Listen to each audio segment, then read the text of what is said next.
Hi, and welcome to everyone that's joined the call today. It's a pleasure to be with all of you. We'll be starting here in just a few moments. We want to make sure that everyone has an opportunity to join the call today. But thank you for your patience.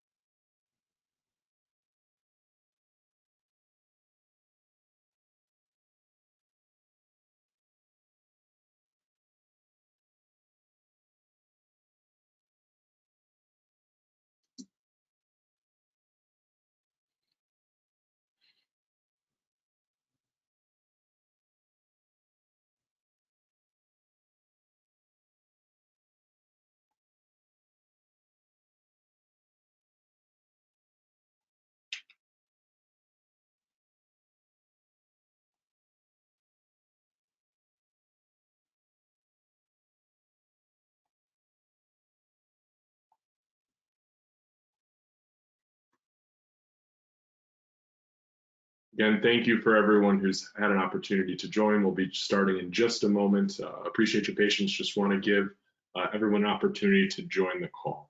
You know that it's a busy time of year and there's a lot of back-to-back calls.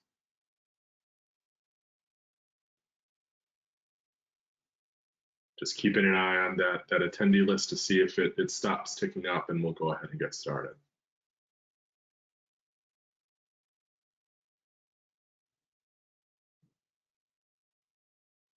It looks like we've kind of started to hit a plateau, so I wanted to welcome everyone today. Again, thank you for your patience as we get started just a little bit after the top of the hour.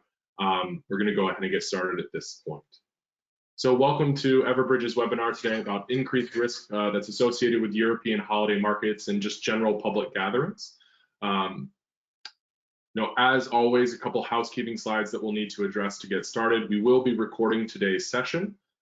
It will be available for you to share with colleagues and coworkers. It will be emailed out to you as well as be made available on the on-demand section of Everbridge's webinar page, as well as our public YouTube page.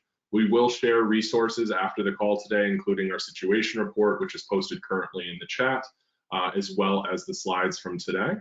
And then if you have any questions after the presentation today, please feel free to reach out to me. My email is there. But you can also go ahead and put those questions directly into the Q&A box within the GoToWebinar. We will do our absolute best to address all of those questions at the end of the call today. If we do not get to your question or don't have time for that question, what will end up happening is we will reach out to you personally, either myself, your SE, your AE, or your AM, or possibly even your TAM.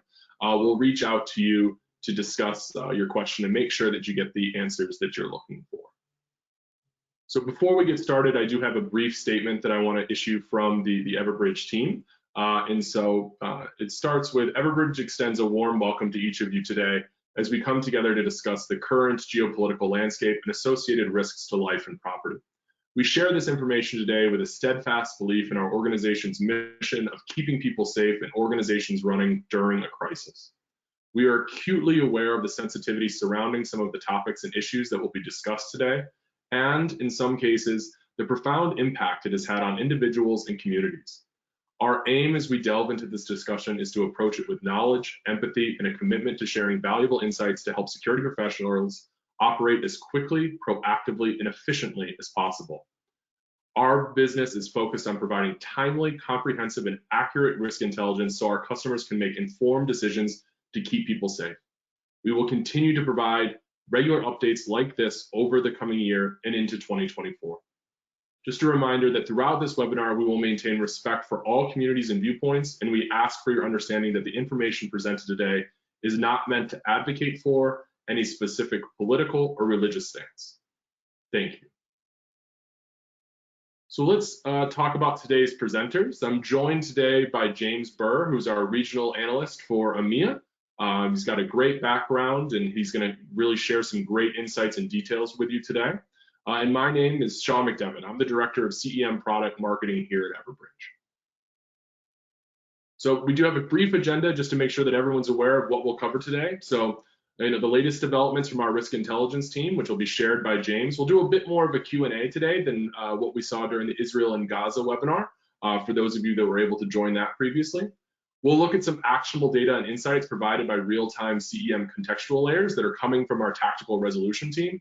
And then finally, we'll kind of think about how we can harness the power of Everbridge's CEM to help safeguard businesses, operations, employees, and travelers, right? So how can we really get into the best practices of how to utilize CEM at that time? So let's go ahead and get started. So as a part of that, I want to, again, thank you, James, for joining us today.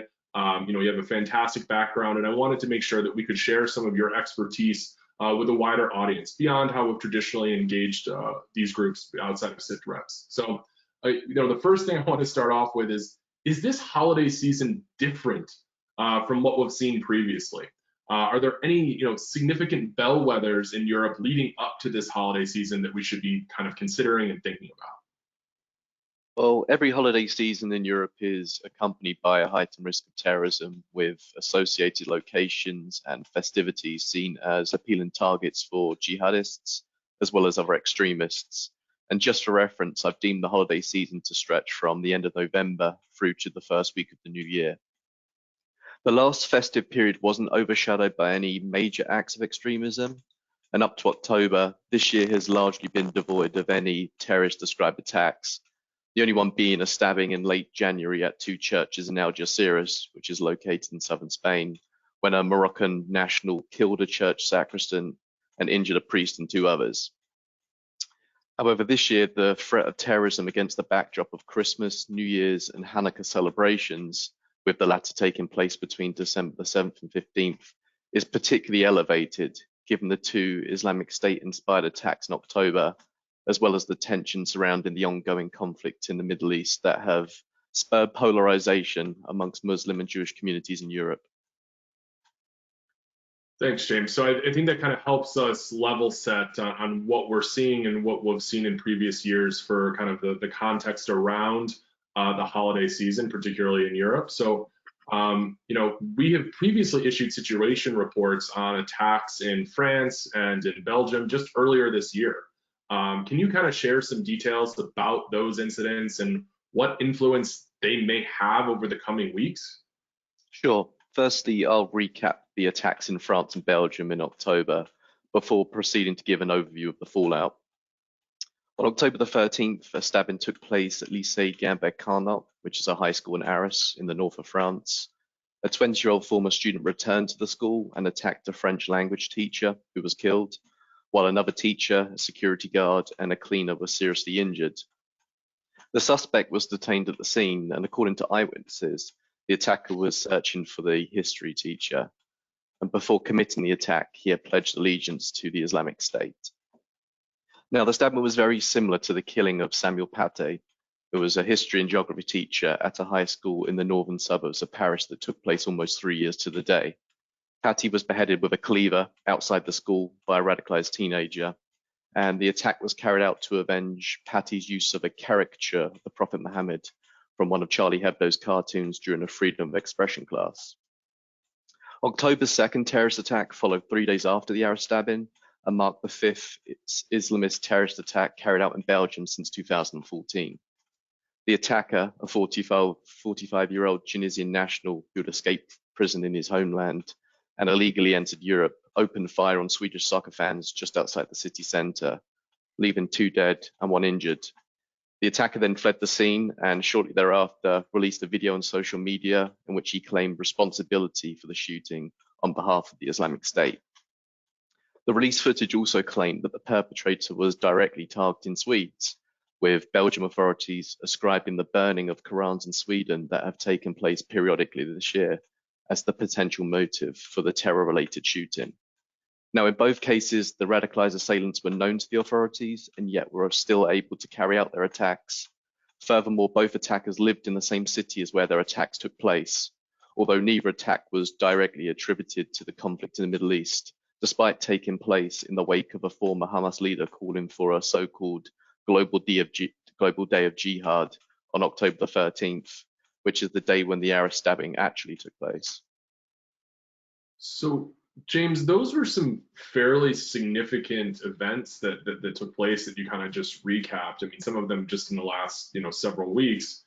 What were the responses from nations in Europe to these incidents? Was it a heightened risk posture? Did we see elevated security levels? Are there things that organizations can perhaps, alert their employees to be aware of, and that they see these things come up, they should be aware of it? Yes, in the aftermath of the attack in Paris, the French government actually elevated its security alert system to the highest level, the so-called emergency attack level.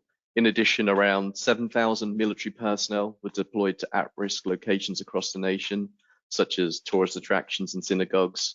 And similarly, immediately following the Brussels attack, the threat level for the Brussels capital region was raised from 2 to 4, the maximum tier, before being reduced to level 3 after the suspects were shot and killed the morning after the assault. In addition, Belgium's overall threat level was increased from a level 2 to 3, the second highest grade. And the attacks also triggered other countries to increase their national threat levels. Most notably, on October the 18th, the terrorism threat level in Austria was raised to code orange, which is tier 4 on a 5-level scale.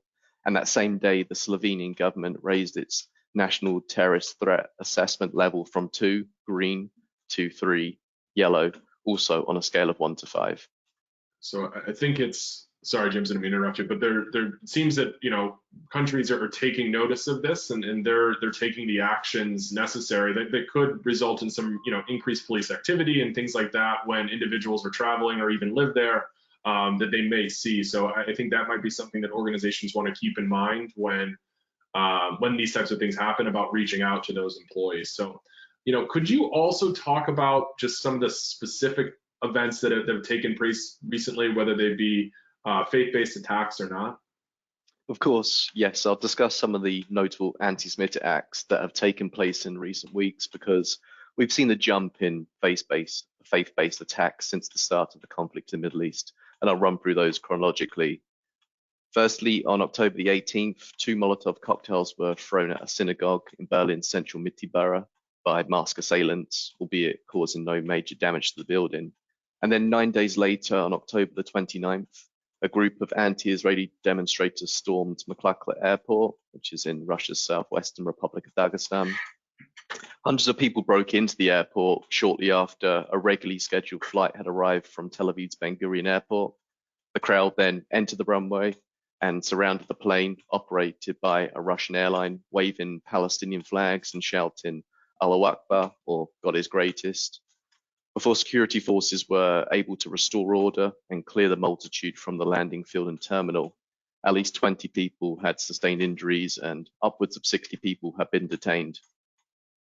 In a separate incident at the beginning of November, a fire was lit in the Jewish section of Vienna's Central Cemetery. Now, the blaze damaged a room adjoining the main chamber of the Jewish ceremony hall, where funeral services are held, and the walls of the graveyard were also daubed with Hitler alongside a swastika. And finally, as recently as November the 22nd, German authorities raided the homes of 17 people in the southern state of Bavaria and arrested the individuals on charges of spreading anti-Semitic hate speech, as well as making online threats against Jews.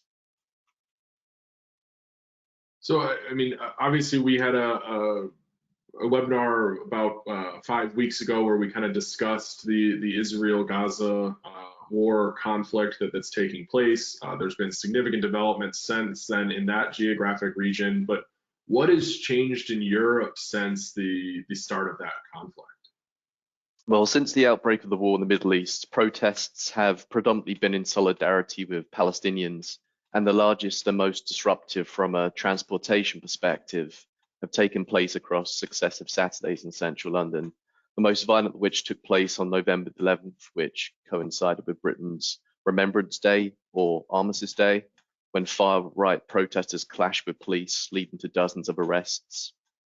But large protests in support of Palestinians, as well as in solidarity for Israel and Jews, have also been staged in Paris, although they have typically been relatively smaller in turnout, regularity, and not seen the same level of violence as in London. So looking forward, I expect protest marches in European cities to reduce in size and frequency as we move towards the new year, unless there are any major developments in the conflict. Okay. Yeah, I think that makes sense, right? Is that we probably would see those things calm down, at least hopefully, especially if there are more ceasefires that come about. So, are there are there other elements that are causing an increased threat level beyond what is taking place in the Middle East? Is there other things that are kind of causing tensions, or at least an increase to the possibility of something dramatic happening?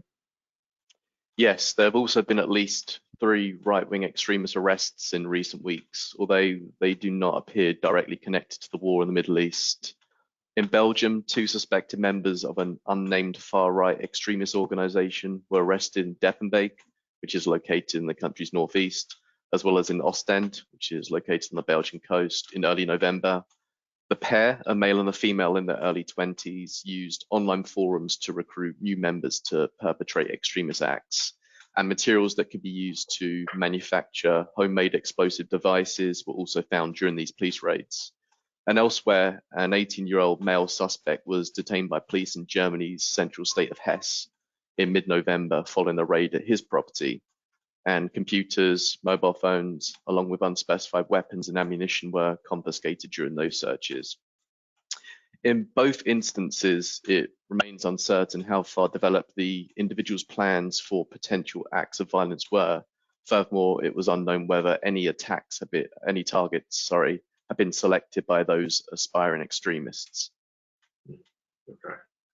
So I think this has provided some great context of things that are, just have occurred outside of Christmas markets or just in general in Europe. We've kind of covered the current geopolitical atmosphere and, the correlating increased risk posture that comes with that. We wanted to talk today about things specifically for Christmas or holiday markets that are going to be taking place over the next several weeks, and some of which have just recently opened. Can you kind of cover things that are a little bit specific to holiday markets that we've seen previously? Of course, I'll briefly give an overview of extremist attacks that have targeted holiday events in the past decade, of which there are 3. Firstly, in mid-December 2018, an attacker targeted civilians in Strasbourg's Christmas market with a firearm and a knife. The assault took place close to the cathedral and led to 5 deaths and injuries to 11 others. The assailant in this case was a French citizen of Algerian descent and had a fiche S indicator on his police file, essentially meaning he was flagged as a person deemed to pose a significant threat to French national security for his suspected religious radicalism. And prior to carrying out that attack, the perpetrator had sworn adherence to the Islamic State.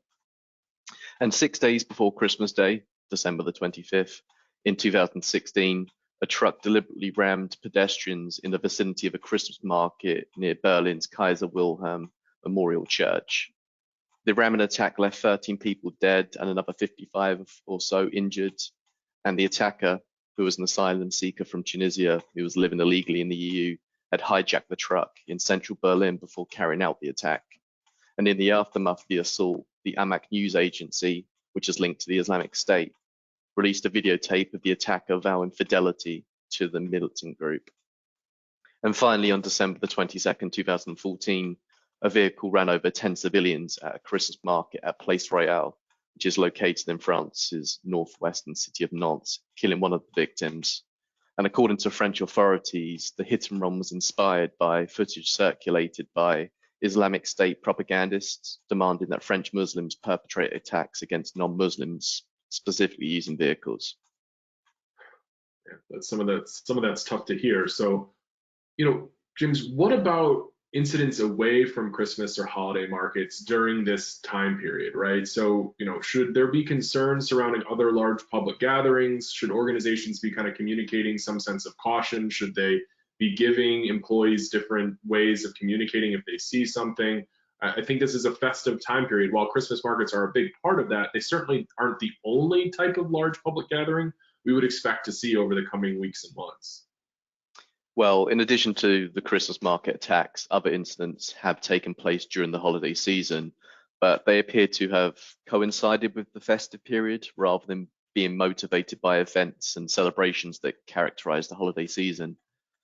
The most high profile being the London stabbing attack at Fishmongers Hall and the nearby London Bridge in late November 2019 that killed 2 people and injured 3 others.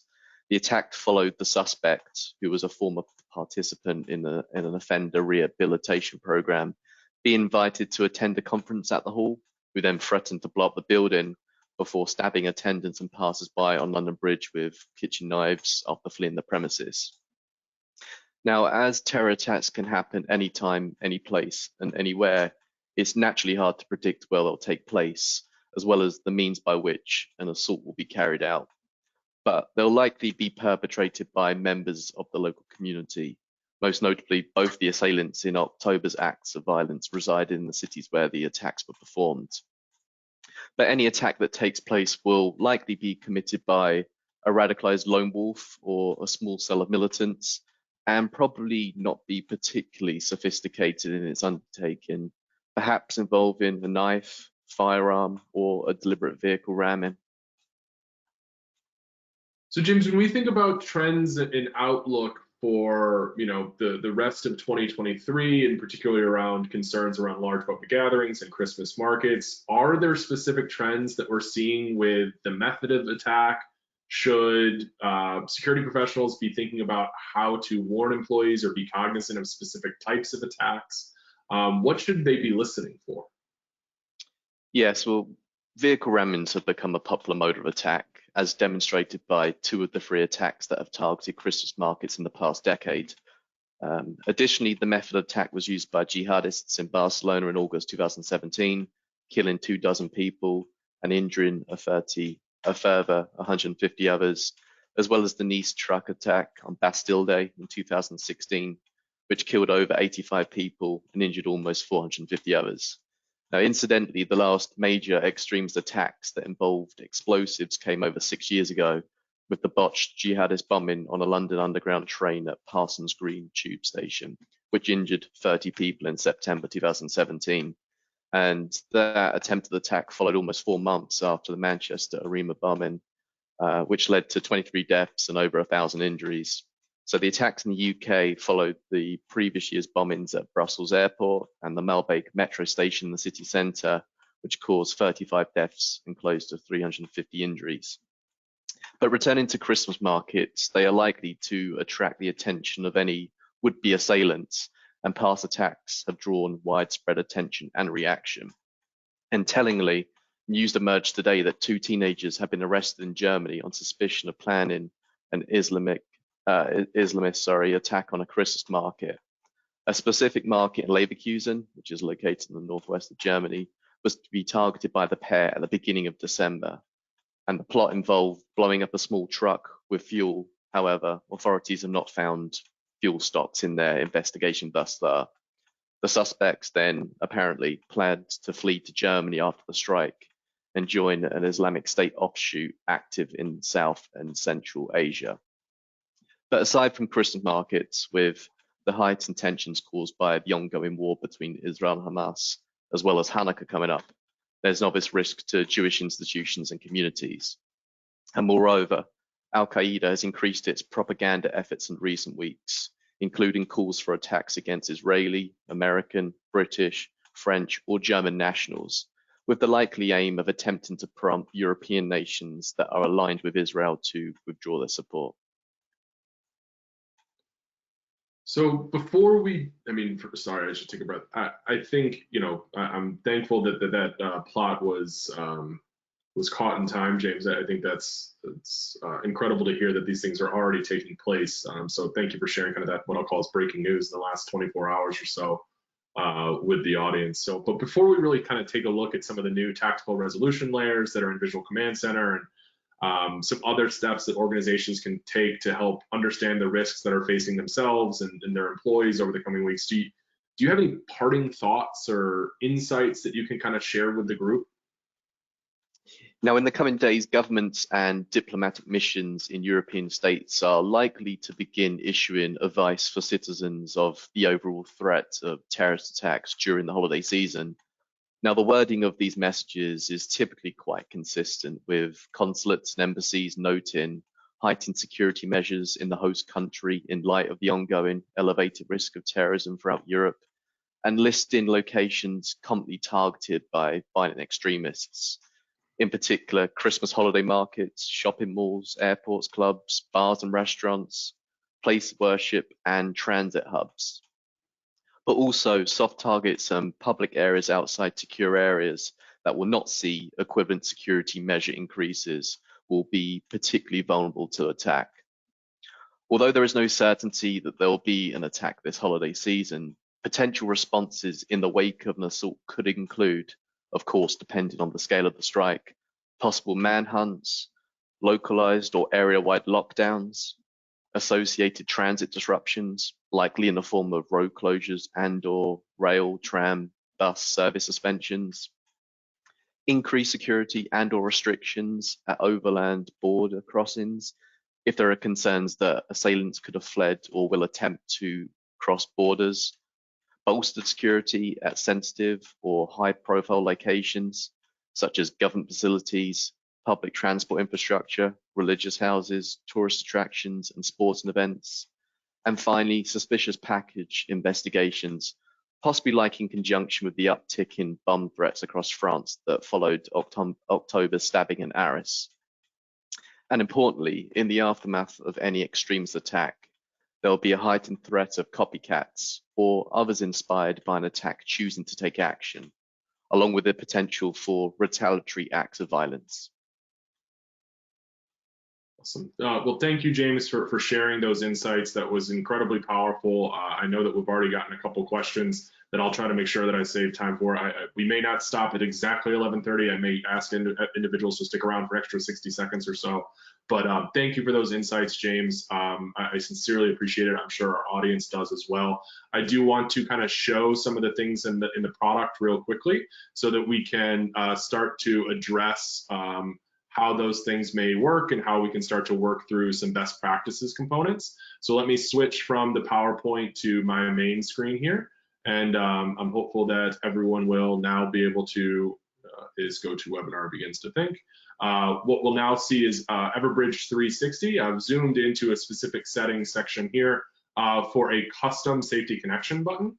One of the ideas that we've seen some organizations start to utilize, particularly around things like Christmas market info, or things like COP28 if you're particularly in the Middle East, or other events that are happening, is to create a custom safety connection button and host some information specifically for that event right in that button. And we can even say that only people who are traveling to Europe are going to get this button.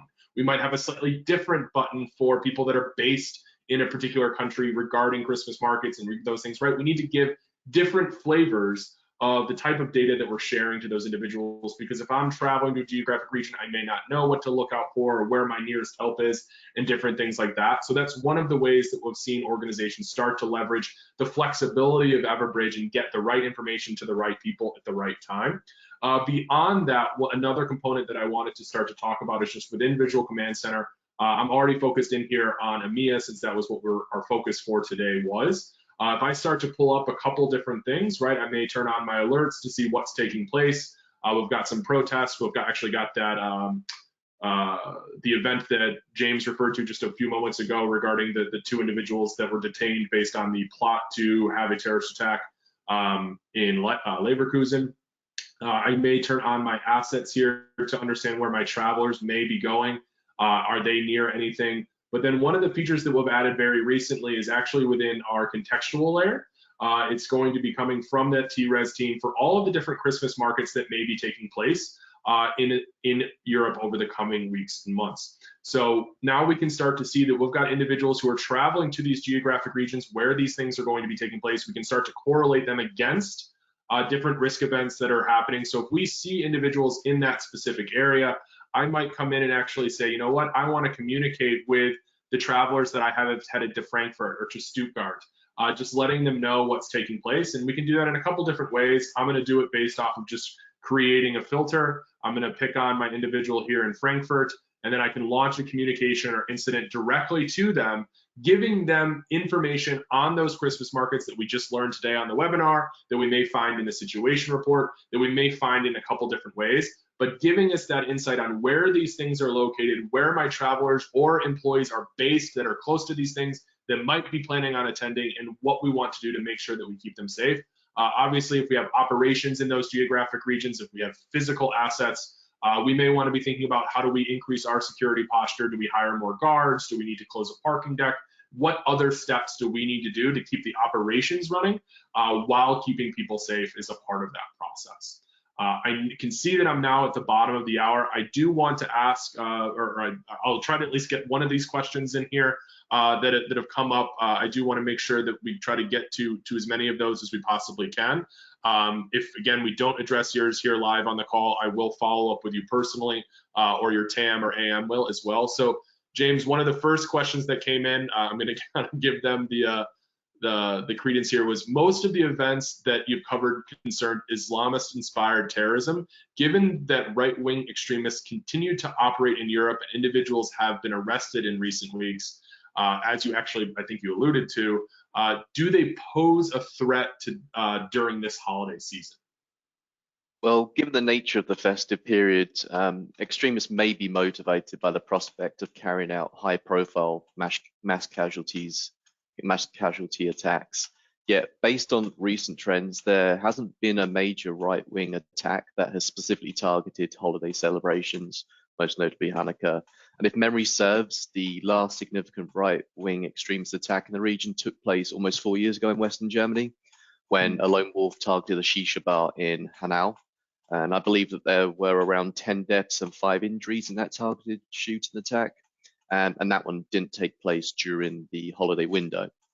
Still, owing to the elevated tensions amid the conflict in the Middle East, as well as the uptick in attacks against Jewish establishments, I would say that the likelihood of a right-wing attack against the region's Jewish community is more elevated this year than in previous years. And similarly, rallies in solidarity with Palestinians and Israel could trigger right-wing counter-protests, as seen in London on November 11th, which naturally raises the spectre of clashes between rival groups and/or law enforcement, along with bouts of disorder in city centre locations. Okay. Thank you, James. I know I've already kept individuals now. It's approaching 3 after the bottom of the hour. I again want to thank you, James, for sharing your expertise and your knowledge with the audience. At the end of the day, Everbridge's mission is really just to keep people safe and operations running. And I hope that everyone that joined us today on the webinar is going to be able to put this information to valuable use. I think there were some very important things that were discussed today. I didn't want to focus too much on product, but I did want to show some of those different things. If people have questions about product or the information that they've heard today, please reach out. We're happy to make sure that you get the answers that you're looking for. Again, thank you everyone for attending today, and we'll see you again in the near future.